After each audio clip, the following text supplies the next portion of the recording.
శ్రీమాత్రే నమ. జై గురు దత్తాత్రేయ నమ. ఈ వీడియోలో మనం ఫిబ్రవరి 16 నుంచి 22 మధ్యలో జరగబోయే వార ఫలాలు తులారాశి వారికి ఏ విధంగా ఉంటుందో పరిశీలించే ప్రయత్నం చేద్దాం. తులారాశి వారికి 6వ స్థానంలో శుక్రుడు రాశ్యాధిపతిగా ఉచ్చస్థితిలో ఉండడం వల్ల ఏంటంటే, ఎవరైతే వ్యక్తిగతంగా సెలబ్రిటీ రంగంలో కానీ సినిమా మీడియా టీవీ రంగాల్లో అటు నటులు కానీ కళాకారులు అవ్వచ్చు, టెక్నీషియన్స్ అవ్వచ్చు, వారిలో ఉన్నటువంటి ప్రతిభకి తగిన గుర్తింపు రావడం జరుగుతూ ఉంటుంది. మీరు ఒక గొప్ప వ్యక్తి చేతిలో పడటం వల్ల వారి యొక్క ప్రోత్సాహంతో మీరు ఏదైనా కొత్త ప్రాజెక్టులో ప్రవేశించడం జరుగుతూ ఉంటుంది. అంటే మీలో ఉన్నటువంటి టాలెంట్ను గుర్తించి కొంతమంది మిమ్మల్ని ప్రోత్సహించి మిమ్మల్ని ప్రొజెక్ట్ చేస్తూ వాళ్ళు ఏదైనా ఒక సీరియల్ కానీ సినిమా కానీ ఏదో వాళ్ళు మీకు నచ్చిన రంగంలో మిమ్మల్ని చాలా గొప్పగా చూసే ప్రయత్నం చేస్తారు. మీ వల్ల వాళ్ళు బెనిఫిట్ పొందుతారు, మీకు కూడా పబ్లిక్లో చాలా మంచి నేమ్ కూడా రావడం జరుగుతూ ఉంటుంది. ఇది ఎక్కువగా సెలబ్రిటీ రంగంలో ఉన్న వాళ్ళకి ఉపయోగపడుతూ ఉంటుంది. అలాగే సాఫ్ట్వేర్ రంగంలో ఉన్న వాళ్ళకి కూడా ఇది ఒక మంచి అవకాశంగా చెప్పచ్చు. అలాగే మీరు మీ యొక్క వృత్తి వ్యవహారంలో చాలా వరకు కొత్త టెక్నాలజీని ఉపయోగించి కొత్త యంత్రాలను ఉపయోగించి మీ యొక్క వ్యాపారాన్ని చాలా వరకు వృద్ధి చేసే అవకాశాలు కూడా రావడం జరుగుతుంది. అయితే కొంతమందికి మాత్రం ఆరోగ్య విషయంలో కొంత జాగ్రత్త వహించవలసి ఉంటుంది. సమయానికి భోజనం చేయడం వల్ల అయితేనే వేరే ఏదైనా అనారోగ్య సమస్యలు ఈ సమయంలో రావచ్చు. దానికోసం జాగ్రత్తగా వ్యవహరించండి. ముఖ్యంగా డయాబెటిక్ ఉన్నవాళ్ళు, అలాగే కంటికి సంబంధించిన ప్రాబ్లమ్స్, కిడ్నీ ప్రాబ్లమ్స్ ఉన్నవాళ్ళు చాలా వరకు ఈ సమయంలో జాగ్రత్తగా ఉంటే మంచిది. సో దానికి సంబంధించిన వైద్యం కూడా చేయించుకుంటే మంచిది. ఇక 5వ స్థానంలో మరి ఒక 3 గ్రహాలు సంచరించడం జరుగుతుంది.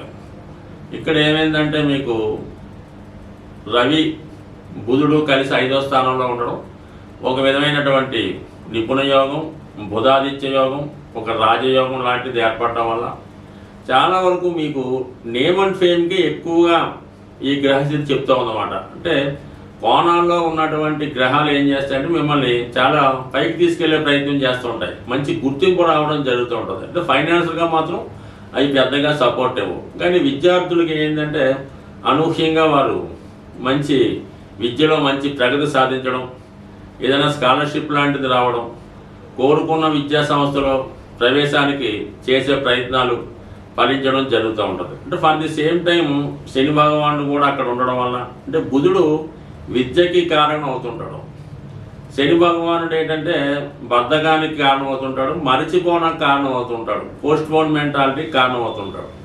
ఈ బుధ కుజ అలాగే శని గ్రహాల స్థితి వల్ల ఏంటంటే జాతకుడు ఓవర్ కాన్ఫిడెన్స్ వల్ల ఏంటంటే చదివింది మర్చిపోవడం జరుగుతూ ఉంటుంది. అప్పటికప్పుడు చదువుకోవచ్చని అనుకుంటూ ఉంటాడు. ఒక విధమైనటువంటి యుగోతో హైప్తో తనకు తాను గొప్పగా ఊహించుకుంటూ ఉండడం వల్ల పరీక్షల్లో ఇబ్బంది రాకుండా ఉండాలంటే, తప్పనిసరి విజయం సాధించాలంటే ప్రతిరోజు రివిజన్ చేసుకుంటూ వారు ఎప్పటికప్పుడు అప్ టు డేట్ అవుతే మాత్రం కంపల్సరీగా మీరు మరి మంచి కళాశాలలో ప్రావీణ్యంగా ప్రగతిగా అర్హత సాధించే అవకాశం ఉంటుంది. కాబట్టి సాధ్యమైనంత వరకు విద్యార్థులు మాత్రం ఎక్కువ కృషి చేయవలసి ఉంటుంది. ఎప్పుడూ కూడా శని భగవానుడు ఖచ్చితంగా ఫలితాన్ని అయితే ఇవ్వడం జరుగుతూ ఉంటుంది. అది అర్హత ఉంటేనే ఇవ్వడం జరుగుతూ ఉంటుంది. 1-2 సార్లు కాదు, 3 సార్లు ప్రయత్నం చేసినా మీకు అర్హత ఉంటేనే శని భగవానుడు మీకు ఒక కాలేజీలో సీట్ అన్నా, ఒక పదవన్నా, ఉద్యోగం అన్నా ఇవ్వడం జరుగుతుంది. కాబట్టి ఇప్పుడు ఏదన్నా ఖచ్చితంగా గొప్ప ప్రయత్నం చేయండి, ఫలితం మాత్రం దానికి అదే రావడం జరుగుతుంది. అష్టమంలో గురువు మాత్రం కొద్దిగా అవమానానికి కారణం అవుతూ ఉంటాడు. ఎవరైతే ప్రస్తుతం ఇంచుమించుగా మనకి మే 15 వరకు అష్టమంలో ఉన్నటువంటి గురువు మీరు చేసే ప్రయత్నాలు ఏదైనా ఫెయిల్యూర్ రావడం జరుగుతుంది. దానివల్ల కొద్దిగా మానసికంగా కొద్దిగా అవమానానికి గురవుతుంటారు. కాబట్టి దానికి ఆ విధంగా జరగకుండా ఉండాలంటే మాత్రం ఎక్కువగా కష్టపడటం వల్ల కంపల్సరిగా మీరు దేంట్లో అయినా సక్సెస్ కాగలరు. ఇతరుల మాటలు నమ్మకుండా మీ తెలివి మీద మీరు ఆధారపడుతూ మీ ప్రయత్నం మీరే చేస్తే మాత్రం కంపల్సరిగా సక్సెస్ పొందే అవకాశం ఉన్నది స్వస్తి. సాధారణంగా గ్రహస్థితి మనకి అనుకూలించినప్పుడు, గ్రహాల స్థితి బాగలేకుండా ఇబ్బందులు పడుతున్నప్పుడు ఏ ఒక్క గ్రహం గురించో మనకి ఈ ఇబ్బందులు వస్తున్నాయి అనుకోకుండా సుమారుగా అన్ని గ్రహాల ప్రభావం నుంచి బయటపడడానికి సాధారణంగా కొన్ని మంచి కార్యక్రమాలు చేయడానికి మన పెద్దవాళ్ళు నిర్ణయించడం జరుగుతూ ఉంటుంది అన్నమాట. కామన్గా ఏమవుతారంటే ఇది ఏలినాటి శని జరుగుతుంది, కేవలం ఆ శివాలయంలో నవగ్రహాల దగ్గరికి వెళ్ళడం, ఆ శని భగవాన్ని ఏదో కొద్దిగా అభిషేకం ఏదో చేసి రావడం జరుగుతుంటుంది.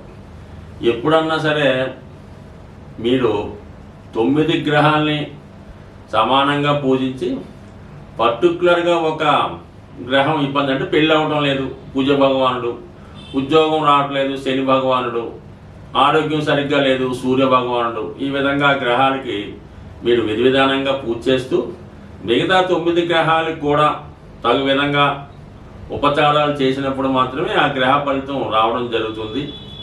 ఏ ఒక్క గ్రహాన్ని నెగ్లెక్ట్ చేసినా కూడా మిగతా గ్రహాల ప్రభావం ఖచ్చితంగా మీ మీద పడుతుంది. కాబట్టి వీటన్నిటికీ బదులుగా ప్రతీ నెల కొన్ని పండగ లాంటివి రావడం జరుగుతూ ఉంటుంది. అందులో మాస శివరాత్రి, ఏకాదశి, సంకష్టాల చతుర్థి మొదలగునవి వస్తుంటాయి. అవి విధి విధానంగా ఫాలో అవ్వడం వల్ల ఏ గ్రహాలు అన్ని గ్రహాలు కూడా మీకు సమానమైనటువంటి ఫలితాన్ని ఇవ్వడం జరుగుతూ ఉంటుంది. మరి ఇప్పుడు మనకి ఈ వారం ప్రారంభంలో 16వ తారీఖున వస్తున్నటువంటి ఈ సంకష్టాల చతుర్థి రోజు విఘ్నేశ్వరుడి యొక్క అభయం ఉంటే, విఘ్నేశ్వరుడి యొక్క అనుగ్రహం ఉంటే సమస్త గ్రహాలు అనుకూలించాలని ఈ శివపార్వతులు మరి విఘ్నేశ్వరుడికి ఇచ్చినటువంటి వరం. కాబట్టి ఈ సంకష్టాల చతుర్థి పూజ చేయకుండా మీరు మాస శివరాత్రి చేసిన ఫలితం ఉండదు, ఏకాదశి చేసిన ఫలితం ఉండదు, మహాశివరాత్రి అన్న ఫలితం ఉండదు. అందుకని ముందుగా మరి ఈ నెలలో వస్తున్నటువంటి మహాశివరాత్రి యొక్క పుణ్యఫలం మీకు సంపూర్ణంగా దక్కాలంటే రేపు వచ్చినటువంటి సంకష్టాల చతుర్థి రోజు విఘ్నేశ్వరుడు యొక్క అనుగ్రహం కోసం వీలైనంత వరకు మీరు సొంతంగా కూడా చక్కగా వినాయకుడి ఫోటో ముందు గరికతో అర్చన చేసి మీకు వచ్చినటువంటి వినాయకుడు నామాలు చక్కగా చదివి దానికి ఒక బెల్లం ముక్క నైవేద్యంగా పెట్టి పూజ చేసుకోవచ్చు.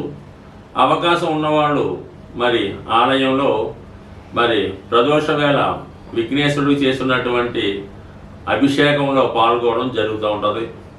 ఎవరైతే సౌభాగ్యం కోసం ప్రయత్నం చేస్తున్నారో, పెళ్లి కోసం ప్రయత్నం చేస్తున్నారో వాళ్ళు మరి స్వామివారికి గంధం నీళ్ళతో కానీ పశువు నీళ్ళతో కానీ అభిషేకం చేయడం వల్ల, మరి ధనం కోసం ప్రయత్నం చేస్తున్న వారు చెరుకు రసంతో కానీ పాలతో కానీ తేనెతో కానీ అభిషేకం చేయడం వల్ల, మరి ముఖ్యంగా ఆరోగ్యం కోసం చేస్తున్నవారు ఇప్పుడు వస్తున్నటువంటి నలుపు రంగు ద్రాక్ష పండ్లు రసంగా చేసి వాటిని అభిషేకంగా చేయడం వల్ల కానీ, ఏదైనా ప్రతి అభిషేకానికి ఒక ప్రత్యేకమైన ఫలితం ఉంటుంది. ఏదైనా ఇందులో భక్తి ఇంపార్టెంటు. చక్కగా మరి సంకష్టాల చతుర్థి రోజు సాయంకాలం పూట అభిషేకంలో పాల్గొని చక్కగా స్వామివారిని ఆశీర్వచనాలు పొంది ఇంచుమించుగా రోజంతా కూడా చాలా నియమంగా ఉండడం వల్ల మరి యొక్క ఆయన అనుగ్రహం ఖచ్చితంగా పొందుతారు. దీని తర్వాత వచ్చే మహాశివరాత్రి రోజు మీరు ఏదైనా ఒక టెంపుల్లో ఎక్కడన్నా సరే ఒక శివలింగాన్ని దర్శించుకొని ఆ స్వామికి విధి విధానంగా అభిషేకం చేసుకోవడం వల్ల, దర్శన మాత్రం చేత కేవలం చిన్న నామంతో సంతృప్తి చెందినటువంటి గొప్ప దైవం మరి రెండు కూడా ఈ నెలలో మీకు ఈ గ్రహ దోషాల నుంచి బయటపడడానికి ఉపయోగపడుతున్నాయి. కాబట్టి చేసుకున్న వాళ్ళకి చేసుకున్నంత ఏదైనా భక్తి శ్రద్ధ ఇంపార్టెంటు. బట్ ఏదైనా చక్కగా దైవానుగ్రహం పొందాలంటే ఈ మాఘమాసం మించింది లేదు, అందులో మహాశివరాత్రి మించింది లేదు. అందుకే జన్మానికి ఒక శివరాత్రి అంటే ఏంటి అర్థం? మన జన్మలో ఒక్క శివరాత్రిలో చక్కగా ఒక శివరాత్రి రోజు నియమంగా ఉంటూ ఆ పరమేశ్వరుని దర్శించుకోవడం వలన చక్కని ఫలితం పొందడం జరుగుతుంది. స్వస్తి.